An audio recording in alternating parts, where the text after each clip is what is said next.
it was about 18 months ago, I guess, that I was diagnosed with breast cancer.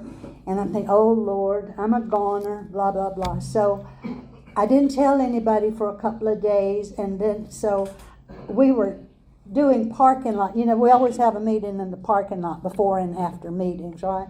So we were doing that on Zoom. And one of the gentlemen in the crowd said, my wife isn't feeling well, and I have 2 tickets that I would like to sell for Elton John. Well, I love Elton John, right? And since I'm going to die anyway, money is no object.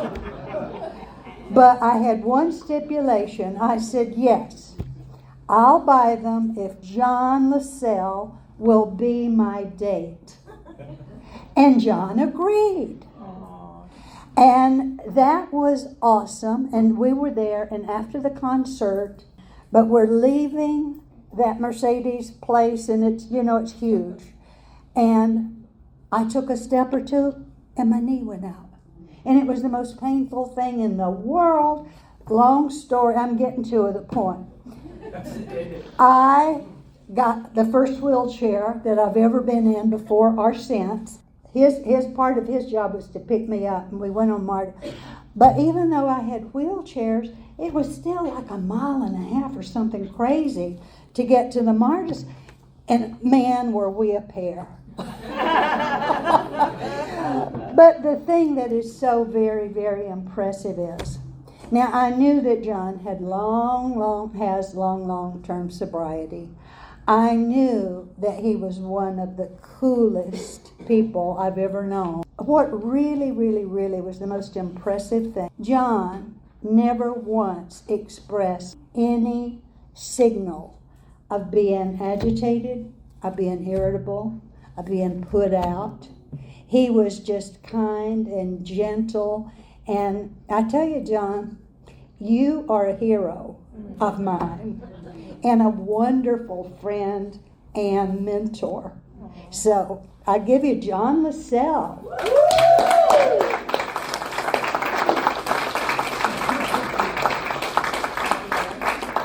That was really cool. My name is John LaSalle, and I am an alcoholic. Hey, John. And a really swell guy, as you just heard. Thank you for that introduction, Isla. My sponsor told me that my sobriety date is April 22nd, 1982. Do you have a problem there? What the hell?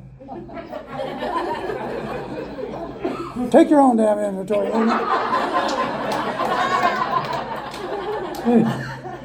Anyway, and I put it that way, my sponsor told me, because I didn't have a clue. I thought I was really kind of a sick puppy when I came in. I'm sure none of you can identify with being a sick puppy when you came in. But I thought I'd come in on a Sunday. And he said, no, you came in 4 days earlier. You came in on a Thursday. And I said, well, how the hell do you know that? And it seemed that I had gone to my first meeting and it was at his apartment. This was on the island of Maui, where I got sober in wonderful Lahaina. I've still got friends there, but Lahaina is no more. The place where I got sober is no more. And that's kind of a sad thing, but sobriety lives. Maui no Ka'oi. That Maui is the best.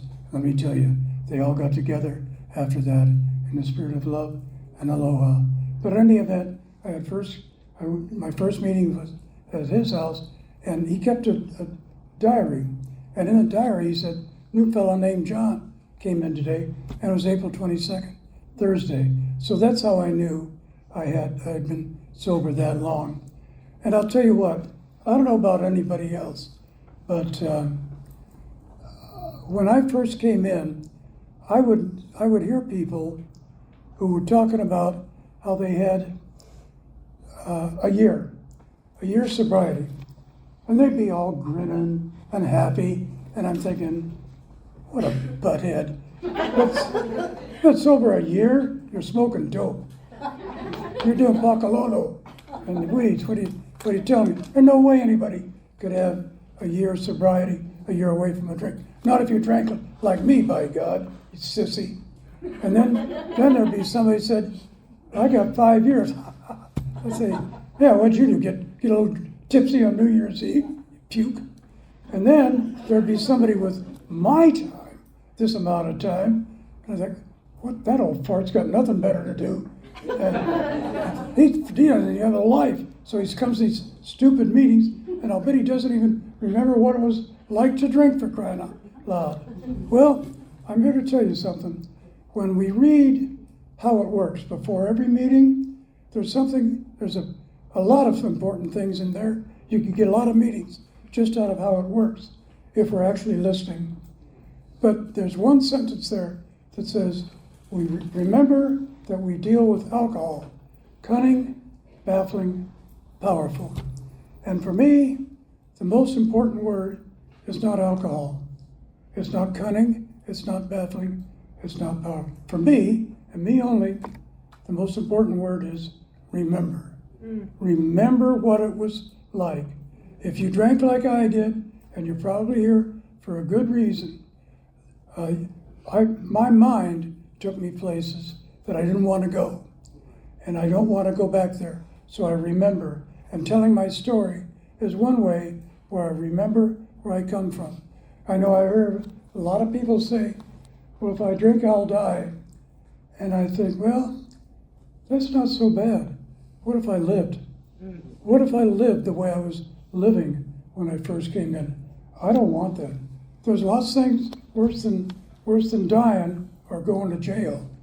When we had the convention here, international convention, I was there. I did some volunteer work for it, and we had a guy speak who was serving a sentence. I think it was 8-year sentence, and they let him out. He had been in a heavier security prison, but then they transferred him to minimum security, and they allowed him to come out to give a talk. And we all thought, man, this is cool. This dude is giving a talk. He's in prison, but he's giving us a talk. What we forgot was here's what he had to live with. He'd kill somebody. He didn't go to jail just for DUIs. He'd kill somebody. So anybody who's sitting here thinking this thing is a bunch of crap, you don't know if you're going to get back. You might live. How about if you kill somebody? You want to live with that? I don't want to. So I remember. I'll go through my childhood as quickly as I can. There's nothing like sitting in an A meeting and it gets up to be 10 minutes to 9 and the person still isn't out of the 3rd grade yet. So let me run through my childhood for you. I had one. There you go.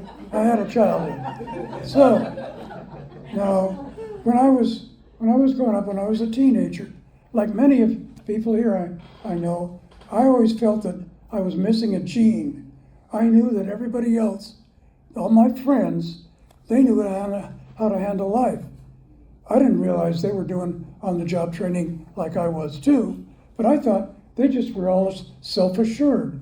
They knew how to handle things, and I didn't, because I was missing that gene.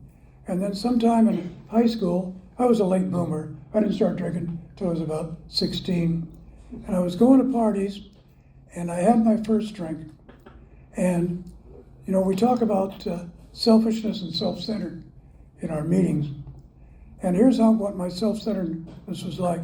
My interest in you was, what do you think of me? That's my interest in you. It's, hi, how are you doing? I don't really want to hear how you're doing. What do you think I'm doing? You know, if you're a guy, do you think I'm funny? You want to hang out with me? If you're a girl, do you think I'm cute? You want to go out with me? You want to date me? You know, so I went to that party and I had my first drink. Whoosh, mama, that was bitchin'. Went right through me, right through to my toes. Now I'm telling you, people say you can't feel in your fingernails. Oh, bet me, yes you can. Back then I had hair, I could feel it in my hair. And you know what? I knew right away that I knew how to handle life. And I knew the guys liked me. And I knew the girls thought I was hot and they wanted to date me. Unfortunately, I got really drunk, threw up and passed out before I got close to any of the girls. But I knew they liked me and they wanted to go out with me. Now to this day, and that's been many, many years ago. I still don't know if the girls knew that, but I knew it. Who cared if the girls knew they liked me? I knew they liked me. So that's what alcohol did for me at first. And I was, I didn't drink every night for a while simply because I couldn't do it. I was in high school, and this was Southern California. I was unaware if they had bootleggers there. I know here in the South they talk about it, but in Southern California I didn't know about it. So I would drink at parties. Every time I went to a party, I got blitzed, and I got drunk right away, and I would pass out right away. I got used to passing out. I got used to blackouts, all that sort of thing. I'll never forget one time I was sitting around in my first few weeks of sobriety, and I had nothing better to do than take my brain out and play with it. When you're new, your mind is going 1,000 miles an hour, thinking of all these thoughts, all of them negative. And I started thinking about the different types of blackouts that I had. Now, I don't know who in the world wants to sit around and think of the different blackouts, but I did. I thought I'd categorize them, because, hell, I was an intellectual, man. I did crossword puzzles, so shoot, I'm smarter than you. Don't take my inventory. So I was thinking about the different kinds of blackouts that I had, and I would have the linear blackout. That's the one where you start drinking, you drink, go up to about midnight, 2 in the morning, boom, that's it. You blacked out. Linear, straightforward blackout. Then I had the movable blackout, or the brownouts, or whatever. That's where you would be drinking, all of a sudden you black out and wake up in conversation with a total stranger, never knowing where the hell you are. And the thing about that's so frightening is I never knew what the conversation was about. Apparently other persons having a great time. And my first thought was, whose turn is it to talk? Please let it be your turn, because I don't no clue to what the hell we're talking about. So that was the other type of blackout. Then I had the time warp, and I think many of you have had that. That's where you black out, you wake up, and it's 6 o'clock. Which 6 o'clock is it? Is it 6 a.m.? Last thing I remember, it was 4, and I was bombed, and I've been doing Bakalunu, and I'm bombed, and now it's at 6 o'clock. Is it time for me to go to work? Is it 6 p.m. and I missed work? Holy crap. Those were terrible. And then there was one that always used to get me. I used to call it the retrograde blackout. Retrograde blackout. And that is, I can remember one time when I was tending bar for about 20 years or so. I tended bar as a drinking bartender. Then the first 8 years of my sobriety, I still tended bar. I don't recommend that. If you haven't done it, don't pick it up. That's a dumb thing to do. But I did it because that's all I'd known for 20 some odd years. So I did it for the first 8 years of my sobriety. But this retrograde thing was the type that I can remember when I was working a day shift, and I'd get off at 6 o'clock, and I wasn't drinking that particular job, on the job. I did it others, but not that one. And this, the thought occurred to me, well, when I get off, after I count my money, I'm going to walk down the street in LA, and you can walk down the street and there's 2 more bars right in front of you, so I'm going to walk down the street, go to so-and-so's bar, have a couple of pops, and then go home. Oh yeah, a couple of pops, sure. So I went in there. So that's the last thing I remember. I don't remember closing the place. I didn't drink. And I knew, when I came to later on, I knew that I had to have counted my money, dropped it in the safe, walked down the street, ordered a scotch on the rocks, had another one because that tasted good, but I didn't remember any of that. I blacked out. It was like I'd had a concussion. I had blacked out back to the point when it was 5 in the afternoon. And that's what I call a retrograde blackout. I used to get all those sorts of things. it's kind of neat not having them. A lot of things that are neat that I don't have anymore. At any event, I'll try to get forward as quickly as I can, go through my drink-a-log and drunk-a-log and get into maybe some good recovery. We'll see. I don't know what the hell I'm going to say. I'm going to say something.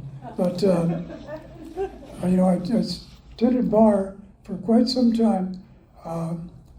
One of the things about Alcoholics Anonymous, if you read the big book, there's that chapter more about alcoholism.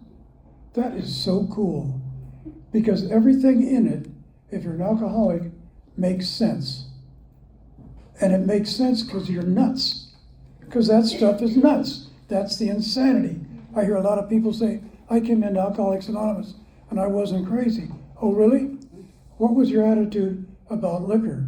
In the more about alcoholism, it says we switched from scotch to brandy. We drank only natural wines. We drank beer only. We drank only at home. We never drank at home. You show me any regular, normal drinker that does any of that. I remember one time when I was in my early 20s, you know, Reader's Digest, I don't know if they still do it. I don't even know if Reader's Digest is still around, is it? Okay, cool. Condensed books, bitchin'.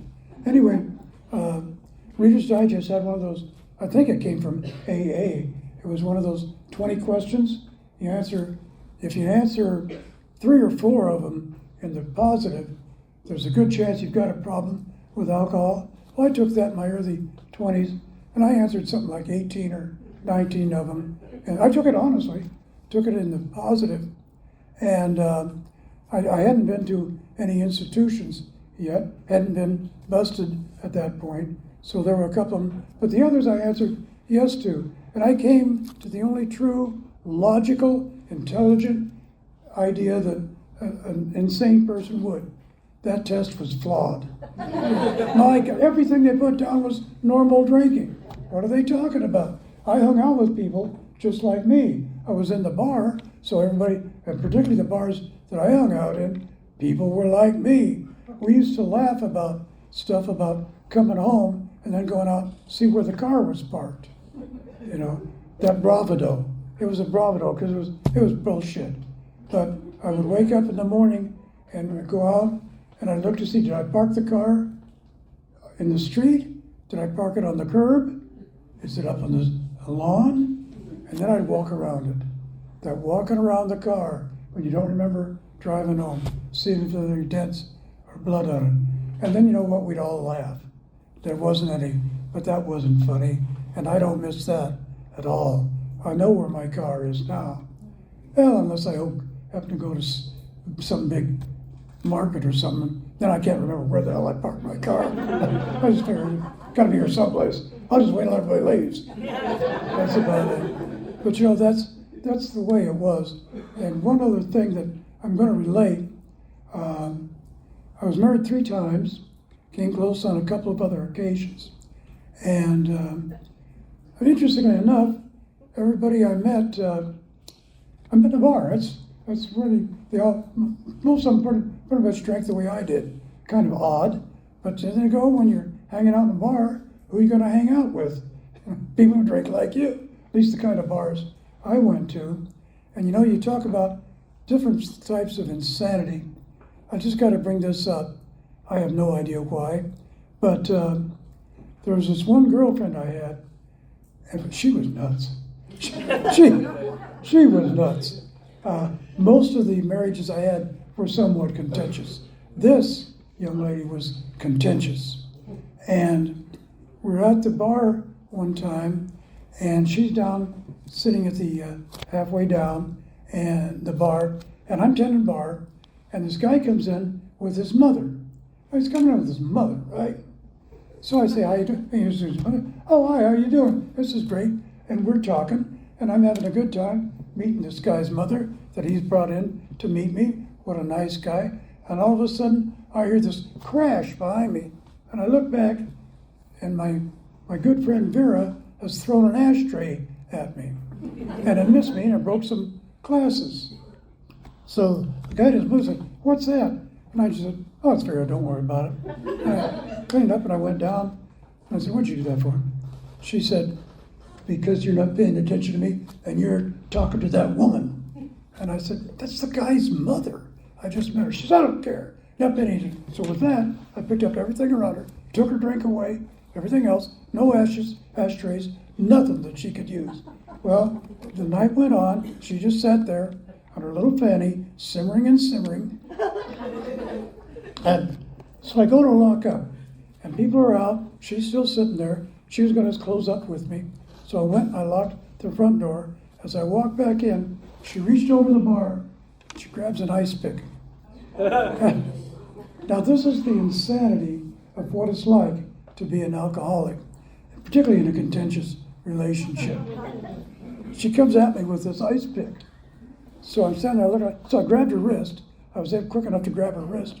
And I squeezed, and she dropped the ice pick. Then I turned her around, and I very nicely went to the front door, shoved her out the front door, landed on her little butt, I think, and locked the door real fast. Went around back. Next day, we're back together. Of course we're laughing. Of course we're back together. We're in a relationship here. Come on. So we're back together, and she points at her wrist, and it's got some bruises on it, where it squeezes. She says, look what you did to my wrist. Look what you did. And I said, well, you're coming at me with an ice pick. And she said, oh, okay. And then I asked her what I thought was a penetrating question. I said, why did you come at me with the ice pick anyway? And the answer she gave was, I thought it was a knife. Do you think that's weird? I accepted that answer. I thought, okay, yeah, you thought it was a knife. Why not? Now, there is one thing to be said about contentious relationships. Why do people like me stay in contentious relationships so long as they're not, well, so long as you don't get jabbed with the ice pick itself? Why do you stay in a contentious relationship? You ought to know this, because making up is bitching, man. It is. Making up is smoking. That next, oh yeah. You want to take my inventory, honey? I'll take it. So one last story about the insanity, because I don't want to go into it too much. God, I'm glad I can see the clock, because I don't know about you folks, but my attention span is about as good as the quality of my butt when I'm sitting out there. When it starts bugging me, then it's time to end. So I'm standing up, you're not, so I'll try and end so your butts don't hurt you too much. There was one last, with my third wife, a friend of mine had been, he'd been sober for 8 years in AA. He was a part-time bartender where I worked. I was the head bartender. He used to help me out at lunch. And my wife and I went over to his house one time to have dinner with he and his wife. So we're sitting around, and for some reason, my wife and this guy go off and decide they start talking. So I'm sitting there talking to this dude's wife, and we're having a good time. So two of them come back, and they're both crying, my wife and this guy. I'm like, wow, what are you crying about? What's going on? And he says, John, your wife's an alcoholic. Holy crap. I'm married to a damn wino. She's going to be down at 3rd and Main in downtown L.A. sucking on wine from a brown paper bag. Did I think of her? Think, oh, she's in trouble? I thought about me. I'm going to be married to that. But then, once again, being brilliant, I had this brilliant thought. I asked him, well, what makes you think she's an alcoholic? Pretty good question, I think. And he said, well, did you know that when she takes a shower, she takes a glass of wine and puts it on top of the toilet tank to drink from it while she's showering? And I said, yeah. Why wouldn't I know? I was married to her. And it seemed like a normal thing to me. She's taking a glass of wine, taking a shower, got on the toilet tank. In fact, I could be a nice guy. Yeah, some things were weird, but I could be a sympathetic husband. So there were times when I would stick my head in the bathroom and I'd say, honey, you want to refill on your wine? And she said, yes. I'd refill it for her. That was nice. The only difference was I usually took a glass of scotch and put it on the top of the toilet tank. And that was perfectly normal. Well, you know what? When you're sober, and you've been sober a while, you think, that's insane. So if you're wondering if you're insane, and if you identify with any of that, you're in the right place. Stay right here. One piece of advice, well, there's a couple that I'm going to give. You can ignore all of them. But one piece of advice I'm going to give, we're often told, keep coming back. And that's good advice. I think better advice is stay here. Stay right where you are. Take a chair, any chair. Take that chair and watch the parade. Watch the parade of people come and people go and find out how little you know and how helpless we are. Look at people who come in and it looks like they're doing the steps and they're doing great. And they got a sponsor and all of a sudden one day they're drunk and you wonder, how did that happen? They were great. And then you're still sitting in that chair and you see somebody else and the person's a total craphead and you don't like them. You don't like anything about them. But you know what? They stay sober year after year and they're sponsoring people and getting better. And why? I can't say why. Who am I to know? I don't know. I don't know how people stay sober. I don't know how they get drunk. I just know it ain't me. And I've got my chair and I'm watching that parade. So at any event, I came in here in 1982 and the way I came in was a girlfriend that I'd gone over to Maui with. I was out of the third marriage already. And she called the cops on me. See, what happened in the last few years of my drinking, I never knew which John was going to show up. Several Johns could show up. Was I going to be the funny guy? And I could be. I knew a lot of jokes. As a bartender, I could stand there for 8 hours, tell joke after joke, pick a topic.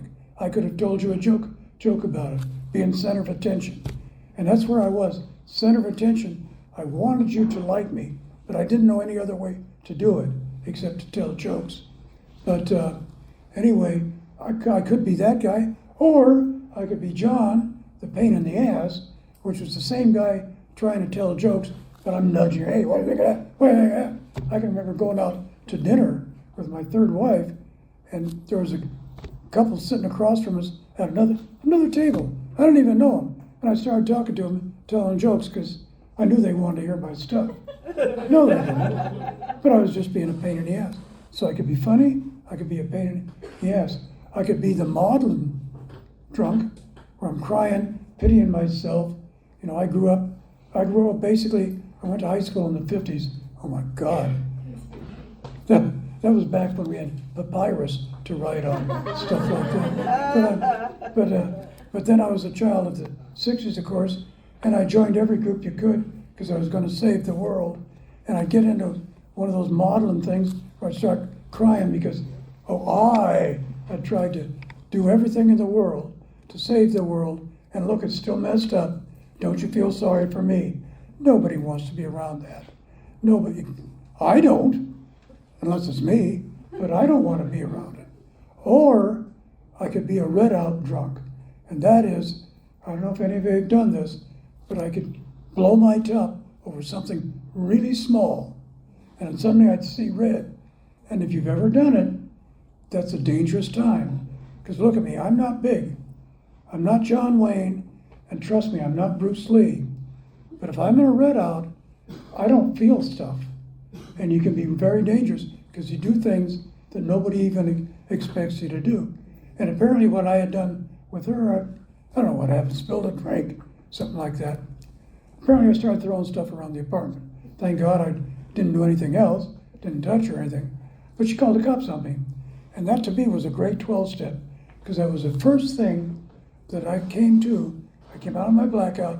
There's all these big Hawaiian dudes at the door, all in blue, and they're there for me.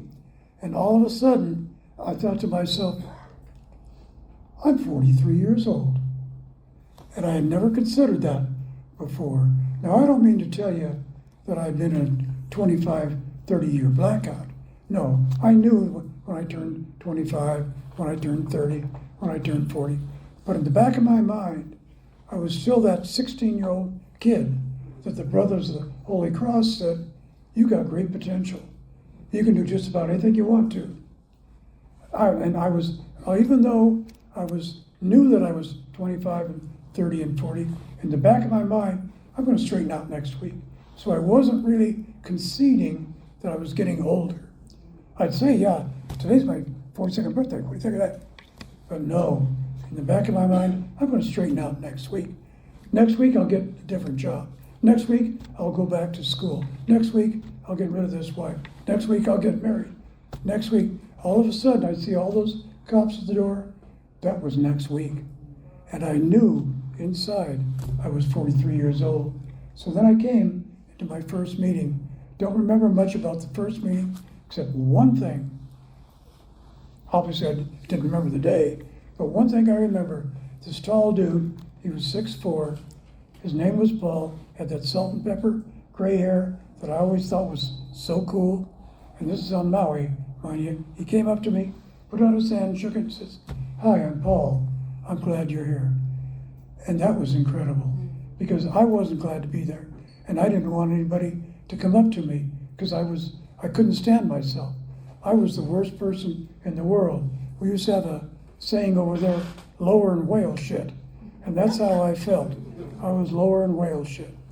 And son of a gun, he came up, and I figured he's so good looking like this, and he's tan, and it's Maui and everything. I figured he was somebody like Ted Turner, that had a yacht anchored off in the harbor or something like that. After I got to know Paul, I found out, no, he spent several years in Honolulu State Prison. He wasn't no Ted Turner. But you know what? I do remember that he shook my hand. And that has stuck with me ever since. You know, we have this saying in the responsibility. Whenever anyone, anywhere, holds out their hand for help, I want the hand of AA to be there. And for that, I am responsible. And that's one thing that I've continued to do as long as I've been sober. Whenever I go to a meeting, I don't care if it's a newcomer, but I hold out my hand to anybody. You never know. Not just the newcomer will feel welcome, but maybe that old timer isn't feeling too good. Maybe he or she is feeling down. Say hi and welcome them. That's all you gotta do. And son of a gun, it works for you. You know, there's an awful lot that I can go through, but I'm just gonna tell you a couple of quick things so we can get out of here at 10 minutes of. God, time flies when I'm listening to myself. Damn. God, you're good, John. Anyway, a couple of things that I wanted to mention to you is holding out my hand for the hand of AA, always to be there. When I was about 3 years sober, somebody told me, that there was some government program that if you were a recovering alcoholic, you could go to it and they'd give you money for being a recovering alcoholic. Cool, man. I want something for nothing. I'm sober. Gimme. You know, it's like I'm old. Gimme. I'm sober. Gimme. I had not realized at that point that being sober is its own reward. However, so I was figuring, well, I'm going to find out where you get money for being a sober alcoholic. So I tried all sorts of different government agencies, Social Security, and everything else. Finally, I decided on the Department of Human Resources, the unemployment. I go down to unemployment office, see if they got it. So I go up to the desk, and this lady is there, and I just explained to her what I want. She says, "Gee, I don't know anything like that. Let me call you so-and-so. She's in the back. She's been here a long time." So this lady comes up. She takes me back to her desk. We sit down. She says, "How can I help you?" So I told her that, you know, I'm sober. Give me money. And she said, "Oh, I can't help you." And then, you know what? I sat there, and we talked for 45 minutes. Well, she helped me. Keep in mind, I have the mind that I know everything about you when I meet you. I'm always wrong, but by God, I'm never in doubt. And I knew that she was a government worker, hated her job, she was lousy at it, didn't know how to do it. And for 45 minutes, I sat there talking one human being to a nice human being, talking about what it was like to raise kids, what it was like having a paycheck to paycheck, and that sort of thing. And I came to find out that here's this government worker that I knew nothing about. She was sweet, she loved her job, she wanted to help people do the best she possibly could, and she helped me for 45 minutes to open up my mind a little bit. And finally she asked me this one question. She said, "How long has it been since you've had a drink?" And I said, "Oh, about 3 years." She got this big smile. The whole room lit up. At least it felt that way for me. And she said, "Oh, you're not handicapped." And I just thought, oh my God, she's right. I haven't had a drink. I'm not handicapped. And that's the way we are. We haven't had a drink today. We're not handicapped. Two things I want to leave with. On my first anniversary, and I shared this with Lee coming over. On my first anniversary, an old timer gave me a birthday card, and in it he wrote what I think is some of the best advice I've ever heard. Don't believe your own bullshit. And by golly, that's what I've lived by for almost 42 years now. And one thing, so this is the last, okay, so I'm a minute over. Tough shit. So, there used to be a guy at Clarkston when I first moved here from Maui years ago, and he'd come in and he'd say, "Hi, I'm so-and-so. I'm an alcoholic. I haven't had a drink today, and that gives me a chance to have a chance." So you don't take a drink. You got a chance. Take a drink. I don't know if you'll ever get back. Thanks.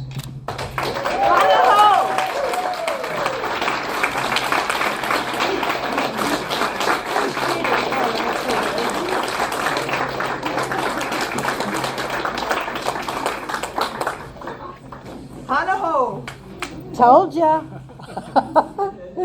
Thank you, John. Thank you very, very much.